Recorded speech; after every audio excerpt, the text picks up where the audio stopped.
How's it going, Charles Botenston? Obviously, this is a little bit of a different environment. It's actually good to get out of your environment, okay? You need to walk a different way to school or work or drive a different way to, say, the grocery store or listen to different music. When your brain hears something different, it responds, and it's good.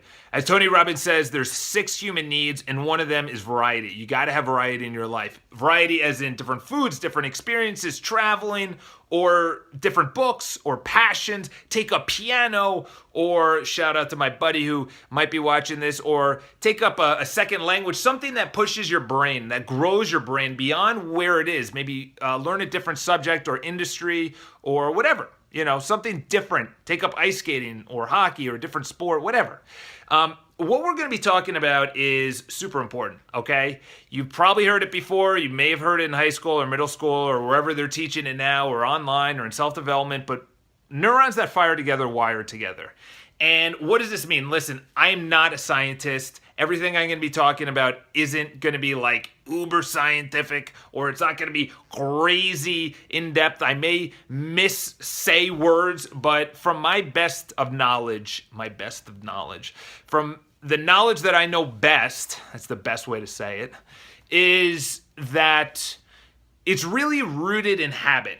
So when someone says neurons that fire together, wire together, it's really habit. So in other words, you have synaptic connections in your brain. So in other words, when you see someone, you have a synaptic connection to that person. Say it's your parents or your wife or your spouse or your girlfriend or your coach or whatever, whoever it is, you have the same reaction. Say you get coffee at the same place, you roughly talk about the same thing with that person because those neurons that are together, you're like, this is what I normally do. I stand here, I order my drink, I pay, I have a little banter with the people behind the counter, and then I go over here and I pick up my drink and I go back in my coffee and I park in roughly the same spot, and then I go to work and I sit down for most of the day. Your neurons are so close together. That's habitual what you do. It's almost to a T where when you break a habit, you actually, or try to, you actually get an emotional response, like an internal emotional response that it's hard to explain. If you've tried to break something like, say, drinking or sugar or coffee or alcohol, something that you have an addiction to, maybe not an addiction, or social media or disconnecting or waking up earlier, your brain has this like revolting response. And the reason being is that your neurons are so close in your brain. This is what actually happens. So say these are 2 neurons that are for coffee in the morning. They're so close together, they wire together that you literally have a habitual routine revolved, and coffee is in there. And it says, okay, when you get in the car, you drive this certain way to Starbucks or Dunkin' Donuts or your local coffee shop, or you walk there, you order, like I just said, the same story. And it's so close together that one day you say, you know what, it's bad for you, or I don't need it, or I don't want it, or I'm trying to save some money, it's not good for your health, or whatever it is. Whatever your reason to, and this could be for anything. It could be for waking up earlier, studying, going to the gym, eating healthy. It's so close together, your old habit, that you literally have to tear apart, and it's not tear apart, but it's really move your neurons apart in your brain. But to do that, your brain is literally saying, why are we doing this? Why are we doing this? This is unsafe. This is unsafe. And that's literally, when you're breaking a habit, that's exactly what you're doing. You're trying to remove the habit. And then down over here, these are 2 different neurons, and this is coming together, which is, we don't need coffee, and it's coming together. So as Linkin Park says in Breaking the Habit, it's one of the hardest things to do. Because neurons that fire together wire together. So they're wired together, whether that's to be negative, to gossip, to go on Facebook when you first wake up, to anything that you need to do. I need to go to this meeting. I need to eat healthy, and the opposite could be true.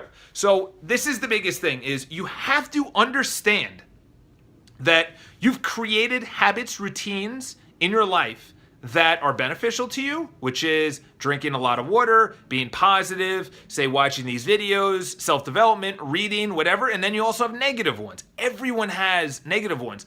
The biggest thing is not to do an entire reloading of your life unless you want to. It's really hard because you're literally unfiring all of these neurons, say being negative, making phone calls, eating right, whatever. You can't, I should say. It's really hard to unwire just like dozens of bad habits at the same time and then make dozens of new habits. So start one at a time. Wake up 15 minutes earlier.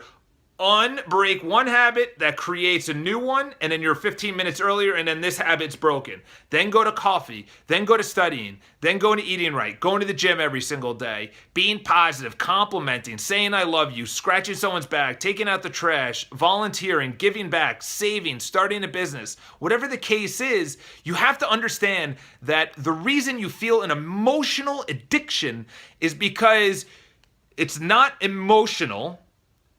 You know, I just read something that was really interesting, and it said that self-confidence, if you feel that it's emotional, it's harder to get confidence. And the book that I'm reading right now is absolutely ridiculous. It's called Elite Athletes or something, Elite something. I'm going to be doing a book review on it. All right, we're hitting 6:30. I wanted to keep this short, but essentially what they're saying is saying that if you feel it's emotional, it's harder to break a habit. I feel confident. Like, how do you feel confident? Are you like feeling confident? No, you're not. You can't feel confident. There's nothing around here you can just grab and grasp. But if you make it logical, in other words, I am confident instead of I feel confident, I am confident, you kind of tie yourself to it, which isn't ideal because then it's your identity. But at least you know that your addiction, say, and an addiction, I forgot where I heard this, but an addiction is something that you can't give up for a week. Coffee, alcohol, social media, your phone, eating like crap, sugar, whatever it is, doesn't matter. You know, go into a certain thing after work that's not beneficial to you, that could be, you know, that's sucking out all of your money, like say gambling or cards or your friend or dinners or whatever. You have to understand that the biggest thing is when it comes to habits is that you're literally breaking apart something to rewire something else. In this amount of time, we have no idea. We have no idea how long this is going to take. It could take 2 weeks, a month, a year, 2 years. We have no idea. You know, an alcoholic said they're literally one drink away from becoming another alcoholic. One drink, that's it. Because it was so many neurons were wired together around alcoholism, which is comfort and fun and excitement, maybe even sex or drugs or whatever. There's so many neurons that were revolved around one habit. And they had to break all of that apart. That one drink will literally wire them all back together like that. So really the biggest thing is when you're breaking a habit, as Linkin Park says, you're actually unwiring to rewire. Do one habit at a time.